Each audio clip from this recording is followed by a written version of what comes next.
నమస్తే రావు స్టాక్స్ కార్యక్రమానికి స్వాగతం. ఎనలిస్ట్ ఎంజీరావు గారు మనతో ఉన్నారు. ఎంజీరావు గారు నమస్తే. భారత వాయుసేన ఇండియన్ ఎయిర్ ఫోర్స్ తన 93వ వార్షికోత్సవాన్ని జరుపుకుంటోంది.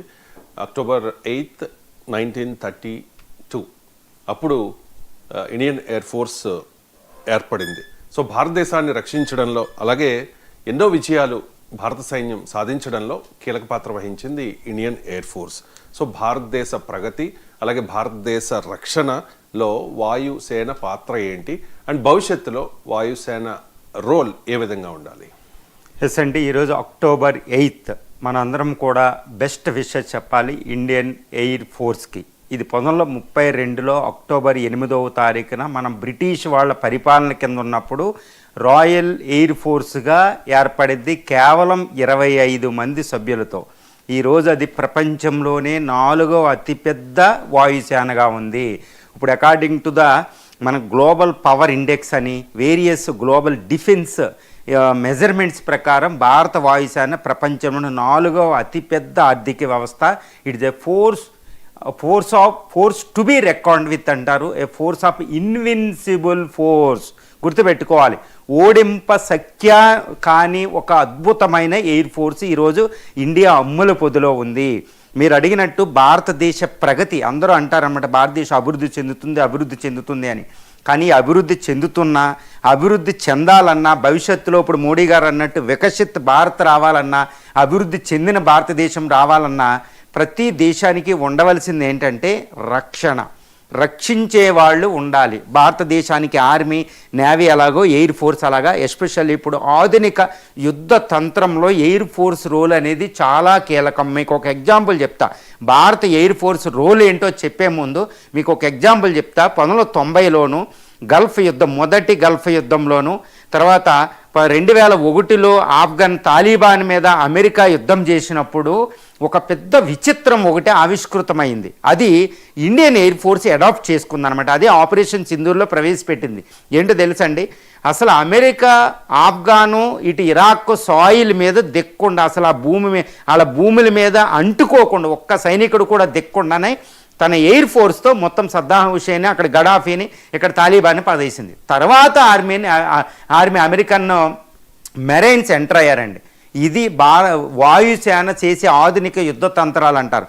ఇప్పుడు భారత ఎయిర్ ఫోర్స్ ఇవన్నిటినీ అడాప్ట్ చేసుకుంది. ఇటు గల్ఫ్ వార్ని, వియత్నాం వార్ని, వీటన్నిటిని గమనించి ఇప్పుడు ఇజ్రాయెల్ చేస్తున్న వారిని అన్నిటినీ గమనించి ఎప్పటికప్పుడు మోడర్నైజ్ చేసుకుంటూ వెళ్ళిపోతుందనమాట. వెళ్ళిపోయి ఈరోజు ప్రపంచంలో 4వ అతిపెద్ద ఆర్థిక వ్యవస్థ. భారత వాయుసేన అమ్ముల పొదులు ఏదో 1932లో ఒక హంబుల్ ఫోర్స్గా కేవలం బ్రిటిష్ వాళ్ళతో మొదలైన ఎయిర్ ఫోర్స్ 1950లో భారతదేశం రిపబ్లిక్గా ఏర్పడిన తర్వాత భారతదేశం సొంతమైంది. ఇది భారత వాయుసేన స్వతంత్రం వచ్చిన తర్వాత భారతదేశాన్ని ఎలా కాపాడుతుందో చెప్పాలి అంటే మీకు కొన్ని ఎగ్జాంపుల్ చెప్పాలి. 1900 వెంటనే భారతదేశం స్వతంత్రం రాగానే కొన్ని నెలలకే భారత పాకిస్తాన్ యుద్ధంలో జరిగినప్పుడు వాయుసేన చాలా కీలక పాత్ర పోషించింది. 1947 యుద్ధం తర్వాత వెంటనే 1962 యుద్ధంలో వాయుసేనని నెహ్రూ వాడలేదు. గుర్తుపెట్టుకోండి, వాడుంటే మనం గెలుద్దాం. ఇది రెండోది. తర్వాత 1965 యుద్ధంలో పాకిస్తాన్ తుత్తునియలు చేసాం. తర్వాత 1971లో ఇందిరా బంగ్లాదేశ్ అవతరణ ఏర్పడినప్పుడు భారత వాయుసేన చాలా కీలక పాత్ర పోషించింది. అటు లాహోరు, ఇస్లామాబాద్ మీద కూడా అటాకులు చేయగలిగింది ఇండియన్ ఎయిర్ ఫోర్స్ వెళ్ళి. తర్వాత 1999లో కార్గిల్ వార్ జరిగినప్పుడు చాలా కీలక పాత్ర, ఇంకా వాయుసేనే తిరుగులేని పాత్ర పోషించింది. ఎందుకంటే మిరేజ్ 2000 ఫైటర్స్, MiG-27, 28 ఈ ఫైటర్స్ వెళ్ళి అటు ఎల్ఓసి దాటకుండా, అప్పుడు వాజ్పేయి చెప్పినట్టు ఎల్ఓసి దాటకుండా వాయుసేన వెళ్ళడం అంటే ఏదో గాల్లో చక్కర్లు కొట్టడం అంత ఈజీ కాదండి. ఎల్ఓసి దాటకుండా అసలు ప్రపంచం ఆశ్చర్యపోయింది భారత వాయుసేన యొక్క ప్రతిభా పాఠవాలు చూశారన్నమాట 1999 కార్గిల్ వార్లో. అది భారత వాయుసేన ప్రపంచానికి తన సత్తా చూపేసింది 1999లోనే, ఇంకా తిరుగులేని పాత్ర అన్నమాట. తర్వాత ఇప్పుడు ఆపరేషన్ సింధూర్ చూసాం. తర్వాత ఈ మధ్యలో మనం ఇంకోటి చూస్తున్నాం, 2016లో ఎయిర్ స్ట్రైక్స్, సర్జికల్ స్ట్రైక్. 2019లో మళ్ళా ఎయిర్ స్ట్రైక్స్ మళ్ళా చేసాం పాకిస్తాన్ మీద. అప్పుడు కూడా మనం చూసాం, అంటే ఎన్ని యుద్ధాలు చూసాం. కానీ 2025 మే 7 నుంచి మే 10వ తారీఖు 4 రోజుల భారత పాక్ యుద్ధం, 5వ యుద్ధంలో భారత వాయుసేన ప్రతిభా పాఠవాలని ప్రతి భారతీయుడు యాక్చువల్గా టీవీ షో చూసినట్టు చూసేసామన్నమాట. ఇంకా దాన్ని పాత్ర చేయలేం.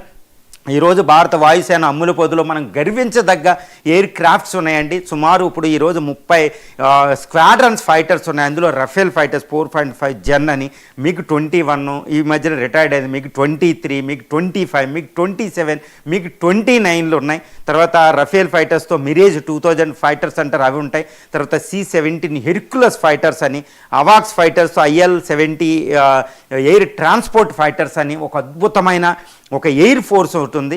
2200 ఫైటర్ జెట్స్తో ఈరోజు సుసంపన్నమైన వాయుసేనగా ఉంది. భారతదేశాన్ని 15,200 కిలోమీటర్ల భూ సరిహద్దుని ఇటు వాయుసేనలో P-18 అని ఒక ఎయిర్ ఫోర్స్, నేవీలో కూడా ఎయిర్ క్రాఫ్ట్లు ఉంటాయి. తర్వాత INS air craft carrier, INS Vikramaditya air craft carrier మీద కూడా ఎయిర్ ఫోర్స్ ఉంటుంది. హెలికాప్టర్లు, మోడర్న్ ఎయిర్ క్రాఫ్ట్ ఈరోజు మనం చూడొచ్చు అనమాట. ఇది వాయుసేన. ఈ వాయుసేన భారతదేశం, మీరు అడిగినట్టు భారతదేశ ప్రగతి, వికసిత్ భారత్ ఏర్పడాలంటే 2047 నాటికి ఇంకా శక్తిని సంపాదించుకోవాలి. ఈరోజు చైనా ఇటు పాకిస్తాన్ నుంచి డబుల్ ఫ్రంట్ వార్ ఉంది, 2 ఫ్రంట్ వారు. ప్రపంచంలో చాలా విపత్కర పరిస్థితుల్లో నివసిస్తుంది. 3వ ప్రపంచ యుద్ధం ఏ సమయమా, ఏ టైంలోనే వచ్చే పరిస్థితి ఇక్కడ ఉంది. పాకిస్తాన్ నుంచి ఇటు చైనా నుంచి వారు ఏ సమయంలోనే వచ్చేస్తారన్నమాట. అందువల్ల మనం నిద్రపోతాం, ప్రతి భారతీయుడు 145 కోట్ల మంది భారతీయులు నిద్రపోతారు. కానీ వాయుసేనకు అది ఎప్పుడు it is on alert. It is 24/7 on alert అండి. ఎయిర్ బేస్లు, నార్థన్ కమాండ్ నుంచి ఎయిర్ బేస్లు, తర్వాత మొత్తం 32, 87, 263 స్క్వేర్ కిలోమీటర్ ఏరియా భరతమాత ప్రశాంతంగా ఉండడానికి వాయుసేన రక్షణ అటువంటిది. దాని రక్షణ ఛత్రం కింద భారతదేశం ప్రగతి, వికసిత్ భారత్ అవ్వబోతుంది, తిరుగులేదు. ఇప్పుడు భవిష్యత్తులో మనకి ఈ Su-57 ఫైటర్స్ అని, Tu-160M బాంబర్స్ అనేది రష్యా నుంచి మనం దిగుమతి చేసుకోబోతున్నాం. ఇదే కాకుండా ఆమ్కా అని స్వదేశీ 5th జనరేషన్ ఫైటర్ ఒకటి మనం తయారు చేసుకోబోతున్నాం. తర్వాత మనం కూడా ఒక బాంబర్స్ని తయారు చేసుకోబోతున్నాం. అంటే ఎయిర్ ఫోర్స్ స్వదేశీ. ఇప్పుడు మోడీ గారు అన్నట్టు, నరేంద్ర మోడీ గారు చెప్తున్నట్టు ఆత్మ నిర్భర్ భారత్, స్వదేశీ అనేది ఇక్కడ తయారీలో కూడా ఉండాలన్నమాట. అందువల్ల make in India concept Indian air force కూడా అప్లై చేస్తే ఇప్పుడు Mark 1, Tejas Mark 1, Tejas Mark 2 మీద వందలాది ఫైటర్స్ ఇండియన్ ఎయిర్ ఫోర్స్లోకి రాబోతున్నాయి. కానీ ఇవన్నీ 4.5 జనరేషన్ వరకే. కానీ 5th జెన్, ఇంకా 6th జెన్ ఫైటర్స్ ఇవన్నీ మనం తయారు చేసుకోవాలి. ఇవి 2040-50 నాటికి ప్రపంచంలో 2వ అతిపెద్ద వాయుసేనగా భారతదేశం అవతరించబోతుంది. ఇది ఒక శుభవార్త. కాబట్టి ఈరోజు 93వ వాయుసేన దినోత్సవాన్ని భారతీయులందరూ ఒక ప్రౌడ్గా జరుపుకోవాల్సిన అవసరం ఎంతైనా ఉంది. ఎంజీరావు గారు, 1960